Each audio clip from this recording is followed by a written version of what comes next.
What is ankylosing spondylitis and how do we diagnose this? Hi everyone, my name is Dr. Carter. I'm a rheumatologist and I've had a lot of questions about ankylosing spondylitis lately, so I thought I would just make a whole video about it. Also joining me is one of my partners in crime. This is Luna. Anyway, so ankylosing spondylitis is an autoimmune condition or inflammatory condition that affects the spine, plus or minus other parts of the body.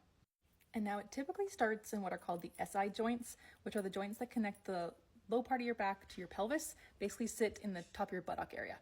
But it eventually can affect any part of the spine, including the full spine. Now, symptoms of this are what we call inflammatory back pain. So what does this mean? This is pain that can wake you up at night. It is pain that is typically worse in the mornings, or worse if you've been sitting for a while or laying down for a while. It also causes a lot of morning stiffness, and then the pain typically also feels better with movement.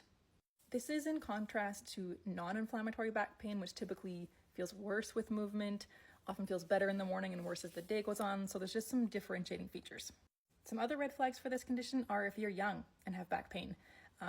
You should not be in your 20s and having back pain unless you have a good reason, like an injury or, a job that requires heavy lifting or something to explain it. But low back pain in a young person is a red flag. And not only can this disease cause pain, severe pain for some people, but eventually it can also lead to damage and the spine can start to fuse. And so you lose range of motion if it's allowed to progress to that point. So we ideally like to try to diagnose it early to prevent any damage if we can. But I do unfortunately have a number of cases in my practice where the diagnosis was missed for many years and people are left with permanent damage. Now, sometimes the diagnosis is not totally clear, and so we may also do extra imaging to try to help. We usually start with x-rays, and that can sometimes show us what we call sacroiliitis or inflammation around the SI joints. But if the inflammation is subtle, it may not show up on x-rays, so then we will typically do an MRI. But even then, sometimes the inflammation can be missed, and this is what we would call non-radiographic ankylosing spondylitis, meaning you have the symptoms of it, but not the imaging findings. Now, most people with this condition will be what we call HLA-B27 positive, which is a genetic marker, but not everyone.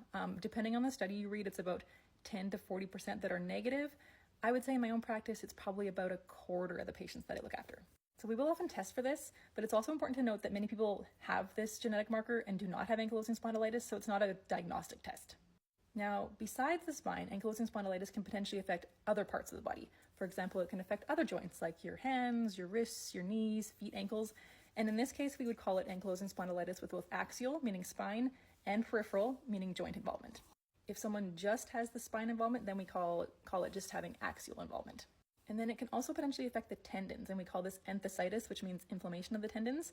And this can potentially affect any of the tendons in your body. The most common ones we see tend to be the Achilles tendon around the ankle, the plantar fascia, so